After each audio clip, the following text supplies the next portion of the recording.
大家好，欢迎回来。今天我们聊一个我很熟悉的问题。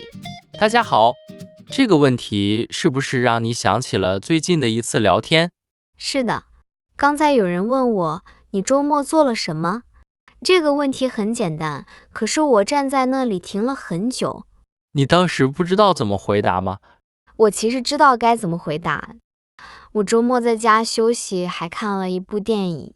可是我现在脑中用母语想了一遍，又想把整句话里的每个词都换成中文。等我准备开口时，别人已经开始聊下一个话题了。所以你卡住的原因不是不知道要说什么，也不是完全不会这些中文词，你是在说话以前多做了一次逐句翻译。对，我学中文的时候常常这样。一个人练习时还没有那么明显，真的和别人聊天时，停顿就会变得很长。我以前也有同样的感觉，我想表达的意思已经很清楚了，可是脑中先出现的是母语里的完整句子，然后我开始找中文里对应的词，还担心语法是不是完全正确。这样一来，注意力全放在有没有翻对上了。我们反而很难听清对方刚才说了什么，也很难自然地接着聊。所以今天我们想讨论的不是怎样一下子说得很流利，我们想看看怎样慢慢减少逐句翻译，直接想到并说出简单的中文。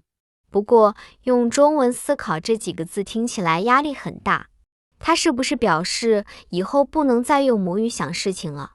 我觉得不是。学习新词、理解复杂内容，或者检查一段重要的话时，翻译和查词都很有用。我们今天想聊的是，说中文时不必先把整句话翻好再开口。那说话的时候，具体应该怎么做？比如你看见桌上有一杯水，想喝水，你不必先在脑中用母语想好一个完整句子，再把它翻成中文。你可以直接想到我想喝水，再把这句话说出来。也就是说，先从眼前想表达的内容开始，用已经会的中文说出来。对，开始时你想表达的内容不需要复杂，句子也不需要很长。看到什么，正在做什么，想要什么时，你能直接用中文说出来，这就很重要。这样听起来比要求自己一整天都用中文思考更现实。而且更容易练习。如果一开始就要求自己表达很多内容，很容易又回到翻译，因为脑中需要处理的东西太多。那你最早是怎么练的？我从每天回家的路上开始，我会看看周围，用中文说几句很简单的话，比如前面的人走得很快，这辆车快到了，我今天有点累。这些话都和你当时看见的东西或者自己的感觉有关。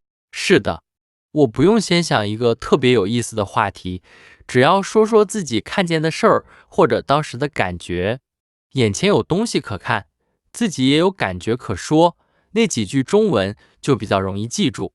我做晚饭时也可以这样练，比如我在洗菜，水快开了，我要把菜放进锅里。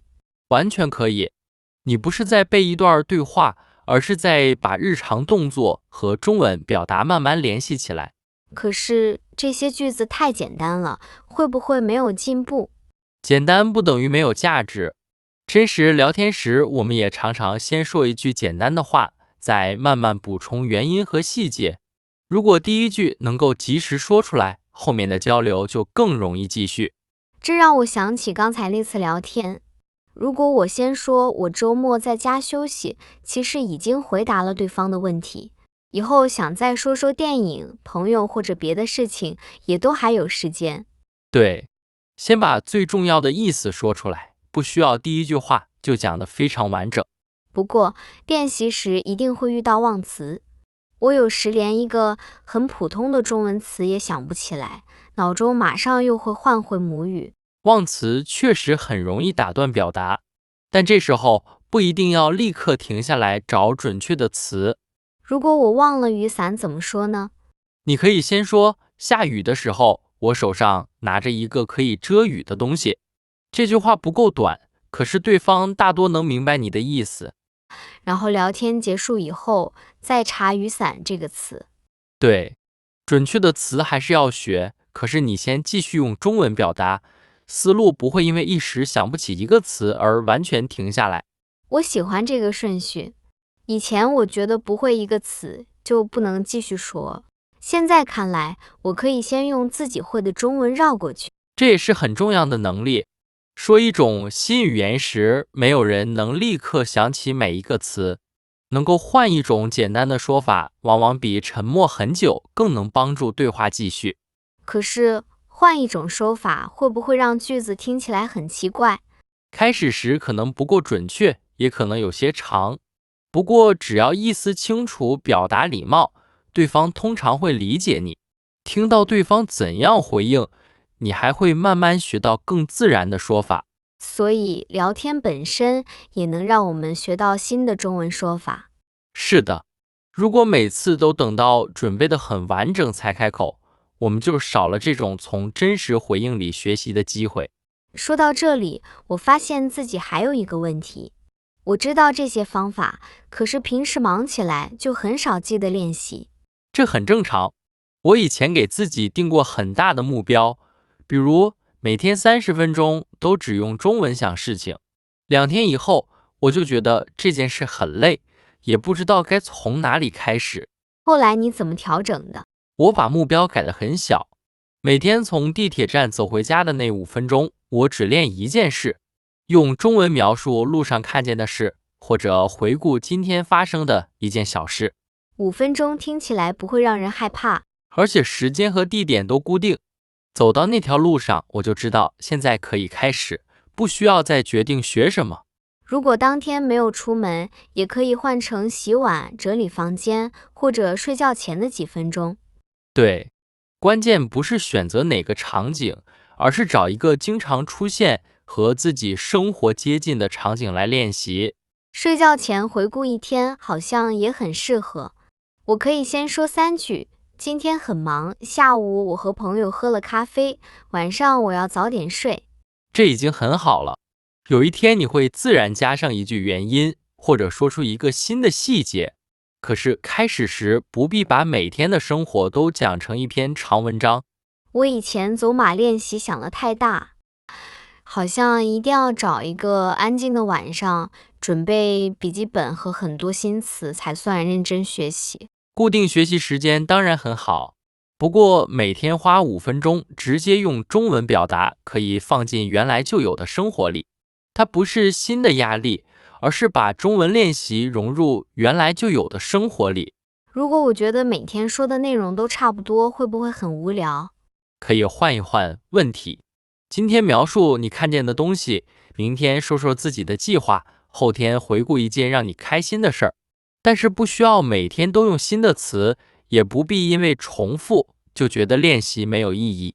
重复以后，这些句子会慢慢变得更熟悉。对，当我在等车，我有点饿，这些话不用翻译就能很快说出来时，你会发现自己有了更多时间听对方说话。这和流利有什么关系？我理解的流利不是从来不停顿，也不是每句话都完全正确。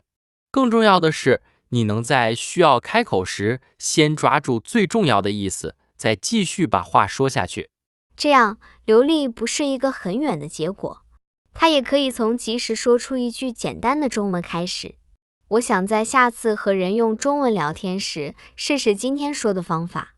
下次有人问我周末做了什么，我不准备先在脑中把一整段话想好，再逐句翻成中文。那你准备怎么开始？我会先说，我周末在家休息。如果我想继续，就再说，我看了一部电影，觉得很轻松。遇到不会的词，我先换一种简单的中文说法，之后再查。这个目标很清楚，你不是要求自己一次说的完美，而是先把最重要的2-3句话及时说出来。今天我们谈的内容其实可以整理成一句话。从自己熟悉的内容开始，用已经会的中文先表达出来，再一点一点补充。翻译、扎词和学习语法都还是学习的一部分，只是到了真实交流时，我们可以先直接想到简单中文，再把意思说出来。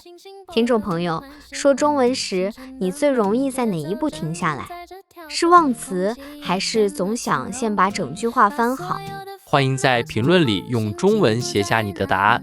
如果这期节目对你有帮助，欢迎点赞、订阅，也分享给正在学中文的朋友。感谢你今天和我们一起练习，希望下次开口时，你能先直接说出一句简单的中文。今天的节目就到这里，我们下次见。我们下次见，再见。就从这里出发，寻找好天气，写下一首轻快的舞曲，不需要什么言语，只要这节奏在继续。哒啦哒啦的呼吸，这感觉多么清晰。